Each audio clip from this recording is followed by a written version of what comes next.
Kimbol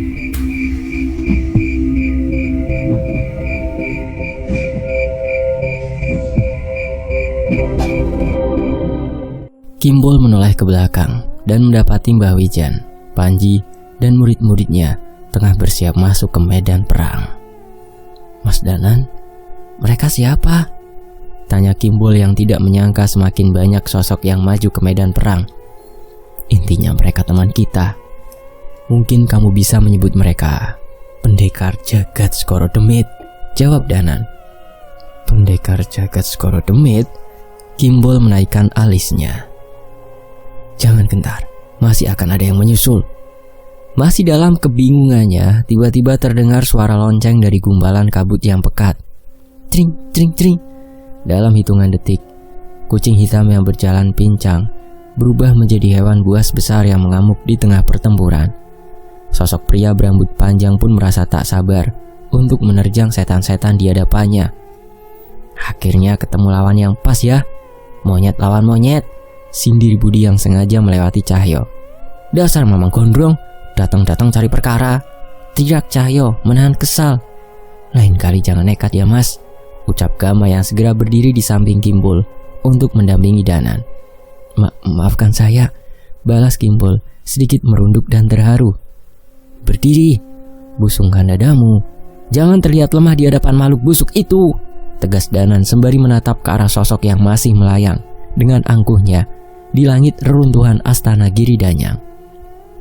"Panggil semua tikus pengikutmu, Raden Muda, biar gua habisin mereka semuanya di tempat ini," seru Raden Sengguni. "Mereka hanya akan mati sia-sia hanya demi menyelamatkan nyawamu yang tidak berharga." Danan, Gama, dan Kimbol berdiri tegap berhadapan dengan Raden Sengguni. Mereka tahu ini adalah puncak dari tragedi yang harus segera diselesaikan. Amarah sudah berada di ubun-ubun. "Jangan ada yang menahan diri. Keluarkan semua kekuatan kalian di pertempuran ini," ujar Gama yang tiba-tiba mengenakan sorban yang dikembalikan oleh Abah. Kimbol dan Danan mengangguk. Menyusul Gama, Kimbol mengeluarkan kerangkeng sukmo dan memanggil sebuah nama. "Wirangon," ucap Kimbol dengan tatapan menahan amarah. Danan sudah siap dengan keris di hadapan dadanya. Sebuah mantra yang diturunkan oleh leluhur Sambara sudah berada di ujung lidahnya untuk terucap dan akhirnya harus ia gunakan. "Jagat lalembut, boten duwe wujud. Kulo nimbali surga loko, surga kayangan." Mendadak langit menjadi gelap. Hujan turun begitu deras dan muncul sesosok wanita cantik dari rintikan hujan itu. Sementara tak jauh dari tempatku berada terlihat Gama sudah menghentakkan kakinya sebanyak 3 kali sembari membunyikan gelang genggenya. Tring tring tring. Angin berhembus dengan kencang, menyatu dengan hujan dan menjadikannya badai. Sosok kucing hitam yang sedari tadi berada di sekitar Gama kini berubah menjadi begitu perkasa dan bahkan menggentarkan banyak lawan di hadapan kami. Tak berhenti sampai di situ. Kimbol yang sebelumnya terlihat tak berdaya seolah kembali terpulihkan dengan tetesan air hujan yang turun bersama mantra yang kubacakan. Kini ia tidak sendiri. Pusaka kerangkeng sukmonya rupanya mengikat sosok ular besar yang ikut turut campur dalam pertarungan ini. "Wirangon, bantu aku menyelesaikan ini semua," ucap Kimbol. Aku tidak mengerti komunikasi antara Kimbol dan sosok ular itu. Yang aku tahu, kini kami siap menghadapi sosok terkuat dari Trahningrat yang sudah membangkitkan kutukan ini. "Raden Sengkuni, Meong Hideng, ini saat yang tepat untuk mengamuk," ucap Gama sembari memerintahkan sosok macan hitam besar itu untuk menyerang Raden Sengkuni yang sama sekali tidak terlihat khawatir akan kedatangan kami. Kuku-kuku besar Meong Hideng bersiap menyergap Raden Sengkuni di udara. Namun dengan cepat ia dapat menghindar. Wirangon sudah siap untuk melahapnya dari belakang. Tapi dengan mudah Wirangon terpental dengan perlindungan Banaspati yang melayang-layang di antara punggungnya. "Nyi Sendang Rangu," ucapku mencoba memberi pertanda untuk ikut menyerang. Saat itu Nyi Sendang Rangu mengangguk dan melayang dengan selendangnya yang berkibar membesar. Aku dapat menduga bahwa seluruh pandangan Raden Sengkuni yang dalam wujud lowo irengnya itu tertutup oleh selendang Nyi Sendang Rangu. Aku tidak bisa menduga seberapa mengerikannya balasan atas dosa-dosamu, ucap Nyi Sendang Rangu yang seketika wajahnya berubah menjadi begitu mengerikan saat bertatapan dengan Raden Sengguni. Itu apa, Mas Danan? Kimbul heran. Dia Nyi Sendang Rangu. Semakin banyak dosa yang dimiliki seseorang yang berhadapan dengannya, semakin buruk pula wajahnya di hadapan orang itu. Jelasku. Anehnya, Raden Sengguni tidak terlihat gentar. Nyi Sendang Rangu sudah melilitkan selendangnya dan menahan kedua sayap Raden Sengguni untuk menjatuhkannya. Tapi saat Nyi Sendang Rangu mencoba menyerang jiwa Raden Sengguni, tiba-tiba Nyi Sendang Rangulah yang terjatuh. "Nyi!" Aku berlari mencoba menangkapnya. Namun sebelum itu, Mayong Hideng sudah lebih dulu melompat dan membiarkan Nyi Sendang Rangu jatuh di punggungnya. "Apa yang terjadi?" tanyaku. Jiwanya dilindungi oleh kekuatan yang ia dapat dari runtuhan ini. Jiwa dari 1000 lelembut. Jawaban Nyi Sendang Rangu membuatku menelan ludah. Namun aku tidak ingin menyerah. Sementara Raden Sengguni sudah hampir menginjak tanah, aku pun membacakan sebuah ajian pada keris Raga Sukma hingga cahaya putih menyelimutinya. Aku menghujamkan kerisku, mengincar salah satu sayapnya. Setidaknya bila ia memijakan kaki di tanah pertarungan akan lebih mudah. Tapi aneh, setiap seranganku tidak ada yang mampu menyentuhnya.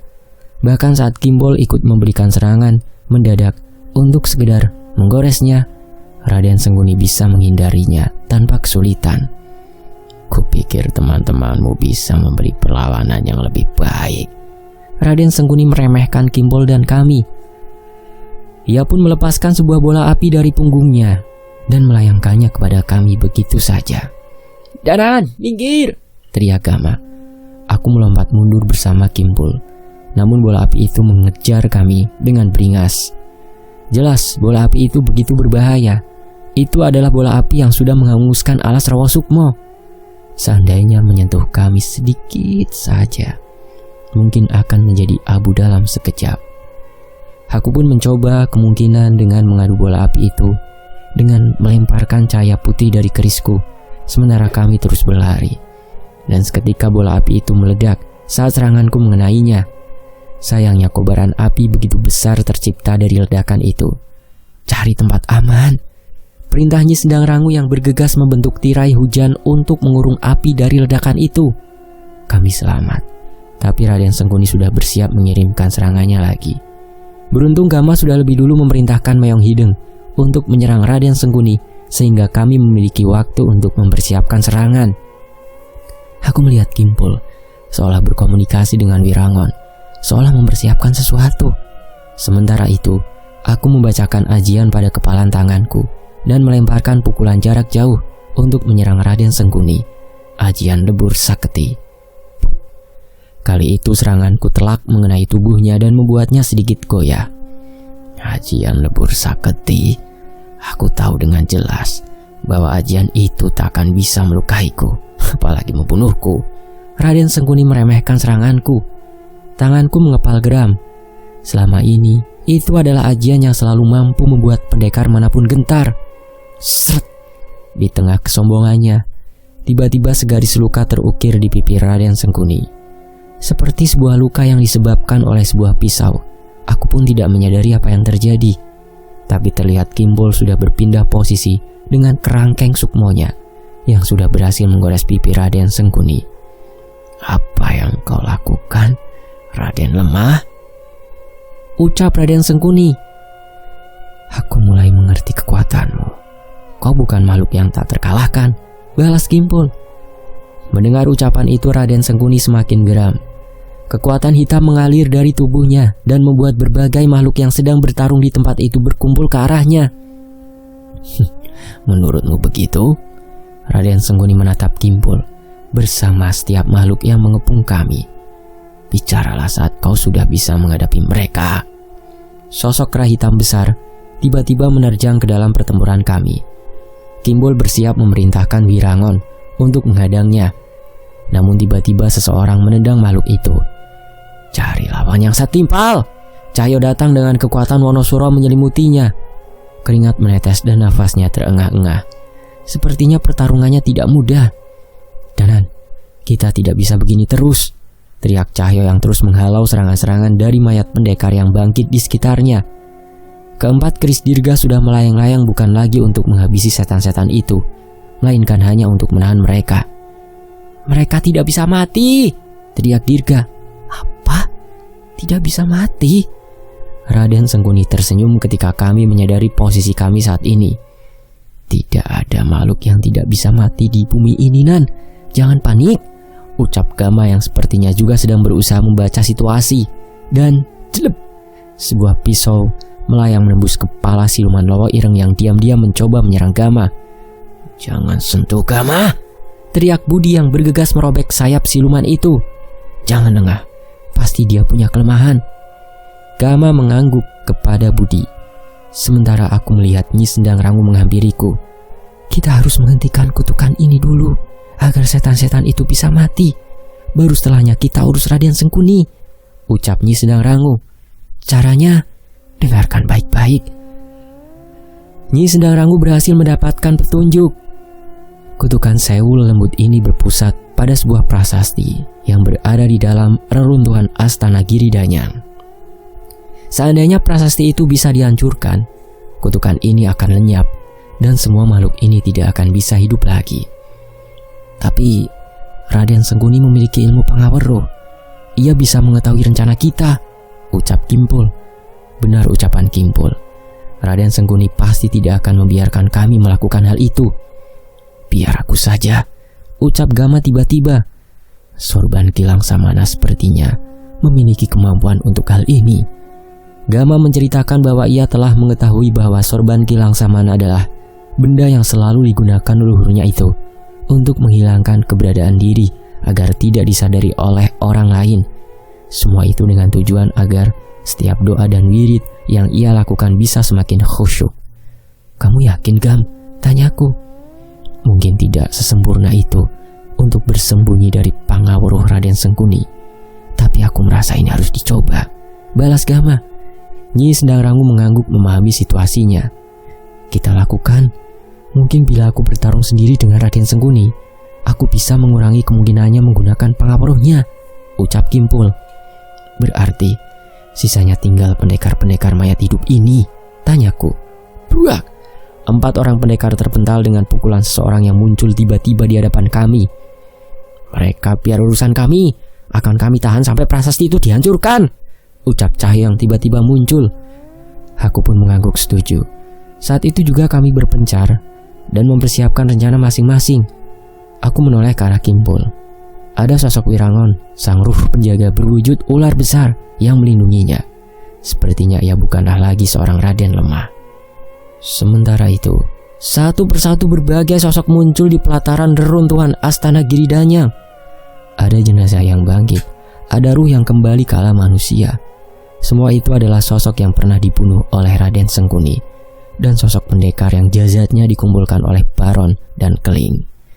Tak kusangka kita akan bertemu lagi dalam keadaan seperti ini. Tiba-tiba muncul sosok yang membuat Kimbol menahan gerakannya dan membuat matanya berkaca-kaca. Kang Waris. Kimbol terlihat mencoba mendekat, namun sosok yang dipanggil dengan nama Kang Waris itu malah mengumpulkan kekuatan hitam di tangannya. Minggir. Buah. Ajian lebur saketiku beradu dengan sebuah ilmu yang tak jauh berbeda yang dilontarkan oleh Kang Waris. Jangan terkecoh, Kimpul. Ingat, siapapun yang bangkit bukanlah orang yang kau kenal, ucapku. Tapi sekali lagi sosok Kang Waris yang kembali bangkit itu mencoba menyerang. Namun dalam sekejap, Cahyo menyerangnya hingga terpental. Raden muda ini punya tugas penting.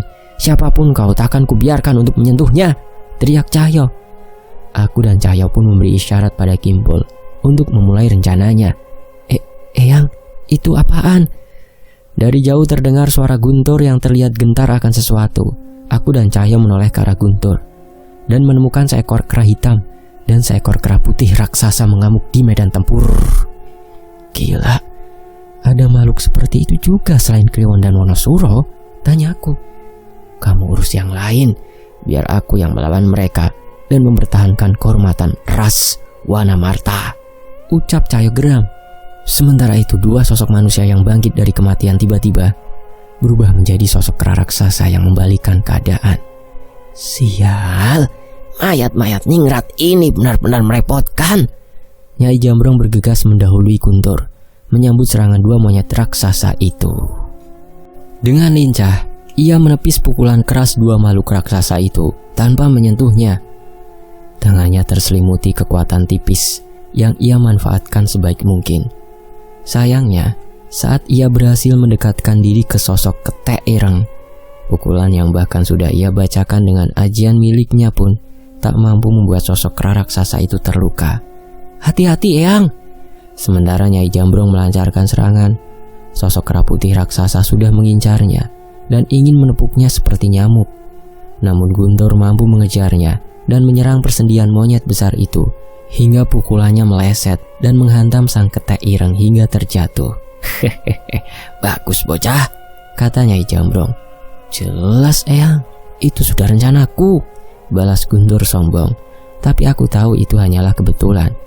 Bisa aja kamu, Guntur, kata Cahyo yang sudah sangat siap membantu pertempuran mereka. Mas Cahyo, Guntur semangat melihat panutannya itu kembali. Cahyo melakukan pemanasan dengan meregangkan tangannya sembari menatap tajam kedua kera raksasa itu. Wonosuro, aku yakin kita tidak kalah dari mereka. Kera hitam perwujudan Raden Angkoro kembali berdiri, sementara kera putih perwujudan Raden Jogopati sudah bersiap mengamuk ke arah Nyai Jambrong. Eyang, minggir, teriak Cahyo. Eyang Jambrong yang menyadari kedatangan Cahyo tidak segera menyingkir. Ia malah melangkah santai, seolah tidak menghindari serangan kera putih itu. Tapi sekali lagi dengan sedikit gerakan pukulan tanpa perhitungan itu meleset begitu saja. Cahyo segera menyadari bahwa tujuan Nyai Jambrong adalah mengalihkan perhatian kedua kera itu dari kedatangan Cahyo. Ia pun dengan leluasa menghantamkan pukulan dengan kekuatan Wonosuro tepat di dahi kera Raden Jogopati. Dan sebelum kera hitam Raden Angkoro berdiri, Cahyo sudah melemparkan sarungnya ke mata makhluk besar itu dan menendangnya hingga terjatuh lagi. Brak! Kedua kera besar itu terjatuh di tanah yang dipenuhi pendekar-pendekar dari masa lalu. Ternyata ada yang lebih parah dari monyetmu. Tawa Nyai Jambrong. Ternyata ada yang bangkit dari mati juga selain Nyai Jambrong. Untung bukan dari dalam guci, balas Cahyo. Guntur masih terkesima dengan pergerakan serangan mereka berdua, tanpa ia sadari bahwa ilmu bela dirinya saat ini seharusnya sudah bisa mengimbangi Cahyo dan Nyai Jambrong di medan pertempuran ini. Sementara itu pendekar-pendekar yang bangkit dari jasad yang dikumpulkan oleh Baron sudah bersiap menyerang Cahyo. Tapi sebelum itu terjadi, sebuah tombak melesat tepat di kepala salah satu pendekar itu. Tahan saja kedua kera besar itu, mereka biar urusan kami. Bahwijan dan Panji maju diikuti oleh anak buah dari padepokannya yang sudah siap dengan pusakanya masing-masing. Hati-hati, mereka tidak bisa mati, teriakku. Tenang mas, kami tidak hanya dilatih untuk menghadapi pendekar hidup saja, balas Panji yang kembali mengambil tombak lembu waroknya dan melaju ke tengah-tengah setan-setan itu. Setiap murid-murid Bawaja dan Panji dibekali sebuah tambang hitam. Aku menyaksikan sendiri ketika murid Bahwijan dan Panji mengikatkan tambang itu pada jasad hidup itu.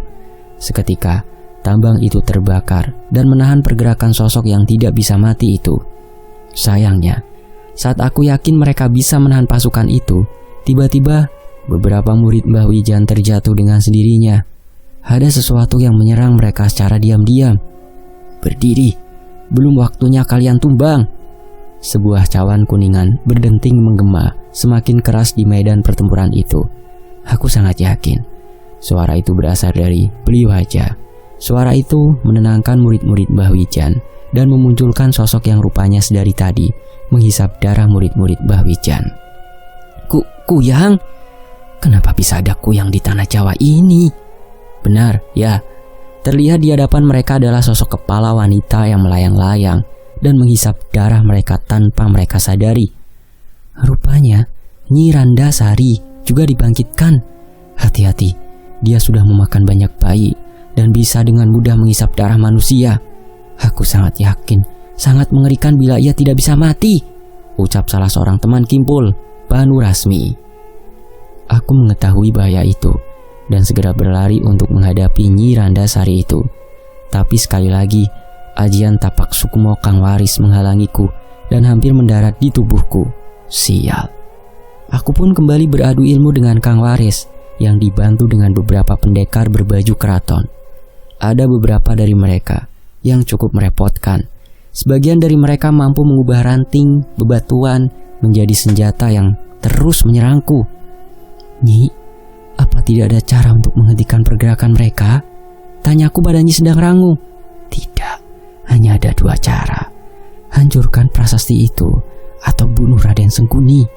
Balasnya yang terlihat kerepotan membakar jasad itu dari dalam dengan kekuatannya satu persatu yang seketika menjadi sia-sia karena kebangkitan mereka lagi. Aku yakin pasti ada cara untuk mengendalikan gelombang serangan ini. Nyi, bisa lindungi tubuhku sebentar? Jangan lama-lama.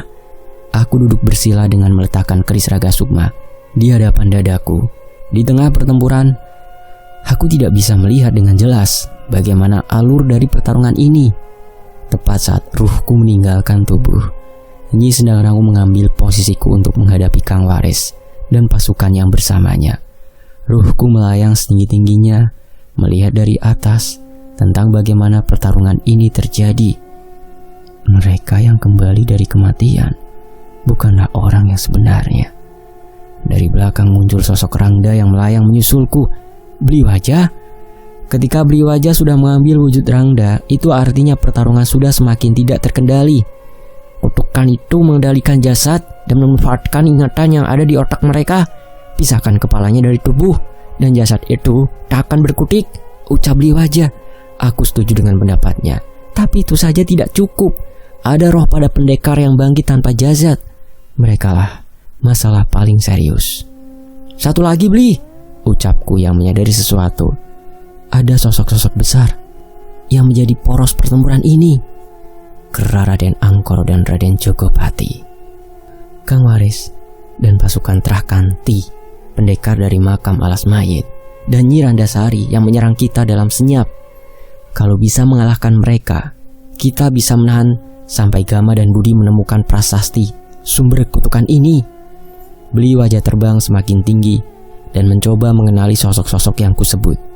Saya mengerti, biar saya menangani Nyi Randasari dan memulihkan yang terluka. Tapi setidaknya kita kurangi dulu pasukan yang kembali bangkit ini, ucap Beli Wajah. Setelah berkata itu, tiba-tiba Rangda Beli Wajah berubah menjadi bola api yang menyerupai meteor besar dan menjatuhkan dirinya ke sisi belakang pasukan lembut itu. Seketika puluhan mayat yang sudah hampir siap untuk bangkit itu kembali terkapar di tanah. Gila, untung saja Beli Wajah ada di pihak kami, gumamku. Aku pun segera kembali ke ragaku dan menghampiri Nyi Sendang Rangu yang tengah terkepung oleh pasukan Trakanti yang hampir membuatnya kewalahan. Danan, aku sudah kesal, ucap Nyi Sendang Rangu. Baru beberapa saat aku kembali ke tubuh, tiba-tiba pasukan-pasukan Trakanti yang bangkit terangkat di udara bersamaan dengan tatapan menyeramkan Nyi Sendang Rangu dengan wajahnya yang menghitam. Pasukan itu terlihat menahan rasa sakit yang amat sangat. Mereka seperti ingin berteriak, tapi tak ada sedikit pun suara yang keluar dari mulutnya. Dan beberapa saat kemudian, kepala pasukan Trakanti itu meledak dan memuncratkan darah dari lehernya. Mengerikan. Nyi Sendang Rangu memang terlalu mengerikan saat dikuasai oleh amarahnya. Enggak usah sekejam itu bisa kan, Nyi? Ucapku mencoba mengingatkan. Berisik, balasnya sembari terengah-engah mengatur nafas dan emosinya. Bukan begitu, percuma Nyi Sendang Rangu melakukan itu. Toh sebentar lagi mereka akan bangkit lagi. Nyi Sendang Rangu pun menoleh ke arahku, seolah baru teringat akan hal itu. Sepertinya emosinya membuat ia lupa bahwa yang kami hadapi saat ini adalah mayat hidup yang akan terus bangkit kembali. Tapi setidaknya kali ini aku memiliki waktu untuk melumpuhkan Kang Waris. Ajian tapak sukmo miliknya memang merepotkan. Aku mengadunya dengan ajian lebur saketi beberapa kali dan hasilnya kekuatan kami hampir seimbang. Ledakan energi berkali-kali beradu di udara. Namun masalahnya, energiku akan habis, sedangkan kekuatan dari kutukan Sewu Lembut akan terus memulihkan tenaga Kang Waris. Ajian kita sama, tapi berasal dari zaman yang berbeda. Seharusnya kau tahu celah dari jurus ini, ucap Kang Waris. Aku sedikit tertegun. Saat ini Kang Waris memang dalam pengaruh Raden Sengkuni, tapi ucapannya kali ini seolah-olah ada kesadaran dalam dirinya yang mencoba memberiku petunjuk. Bluar, bluar. Pertarungan kami berdua membuat sebuah celah di mana tak ada siapapun yang bisa mendekat. Ledakan energi gaib yang beradu dari ajian kami memiliki kekuatan yang bisa mencabut nyawa siapapun yang di dekatnya. Tapi benar ucapan Kang Waris, ada celah dalam ajian yang kami miliki. Sekali lagi kami bersiap mengadu ajian kami. Tapi kali ini, keris raga sukma sudah berada di genggamanku. Sebuah mantra ku bacakan pada kepalan tanganku dan bersiap melepaskan pukulan. Namun tepat saat ajian tapak sukmo Kang Waris dilepaskan, aku menahan ilmuku. Buak! Tubuhku terpental dan terhempas dengan kekuatan yang begitu kuat. Tapi memang itulah rencananya. Tubuhku terhempas namun tidak dengan ruhku. Aku memisahkan ruhku dan terus menerjang ke arah Kang Waris. Ajian pukulan jarak jauh membutuhkan waktu untuk mengumpulkan kekuatan. Aku menggunakan jeda waktu itu untuk mendekat dan melepaskan kekuatan dari ajian lebur saketi yang meliputi kepalan tanganku. Puk. Darah hitam bermunceratan dari mulut Kang Waris. Kali ini ia benar-benar tidak berdaya. Namun aku tahu bahwa ia akan pulih kembali. Maafkan aku, Kang. Ini satu-satunya cara untuk menahan Kang Waris, ucapku yang segera memenggal kepala Kang Waris dengan keris raga sukma dan membawanya menjauh dari tubuhnya. Tepat saat aku kembali ke ragaku, rasa sakit menjalar di sekujur tubuhku. Masih ada sisa darah di bibirku akibat organ dalamku yang terluka dengan serangan Kang Waris. Sementara itu di sisi lain, kamu terlalu nekat, ucap Nyi sedang rangu. Tidak ada cara lain, Nyi. Kini kami sedang di atas angin. Amukan Nyi sedang rangu. Serangan beli wajah dan kalahnya Kang Waris membuat kami tidak begitu sulit menangani pergerakan mereka. Tapi seperti yang kuduga, Raden Sengkuni tidak akan tinggal diam. Siapa sebenarnya kalian? Ucap Raden Sengkuni dengan wajah geram. Aku menoleh ke arah Kimpul dan mendapati mereka sedang kewalahan menghadapi ilmu Raden Sengkuni. Kami hanya orang yang akan menghentikan kegilaanmu, ucapku. Aku belum pernah melihat kalian di antara seluruh Trahningrat, balas Raden Sengkuni. Kami memang bukan dari Trah bangsawan seperti kalian, tapi jangankan setan-setan yang kau bangkitkan, bahkan setan-setan dan danyang dari Setra Ganda Mayat pun sudah pernah kami hadapi, teriak Cahyo. Bukannya ingin sombong, aku tahu Cahyo hanya ingin membuat Raden Sengkuni gentar dan mungkin saja membuatnya berpikir dua kali untuk meneruskan peperangan ini. Jangan sombong. Raden Sengkuni kembali memanggil Banaspati yang melayang-layang di belakangnya. Kami bersiap menerima serangan yang mungkin saja dapat membakar tempat ini begitu saja. Tapi sebelum itu terjadi, sebuah sabit dan sebuah pisau menerjang Raden Sengkuni dan menahan niatnya. Kamilah lawanmu. Kimbol dan sekutunya masih mencoba menahan Raden Sengkuni. Raden Sengkuni sangat tahu pusaka kerangkeng sukmo adalah sesuatu yang mungkin bisa menggagalkan wacananya dan rencananya. Ia tidak mungkin mengacukan Kimpul dan ingonya Wirangon begitu saja. Bangkit, ucap Raden Sengkuni. Urus mereka, biar ku beri pelajaran pada Raden bodoh ini. Bersama ucapan itu tiba-tiba ada sebuah bayangan hitam yang membentuk seorang manusia. Anehnya, Raden Jogopati dan Raden Angkoro yang berwujud kera tiba-tiba menjauh dan mengaum seperti mengamuk. Hati-hati, dia bukan makhluk biasa.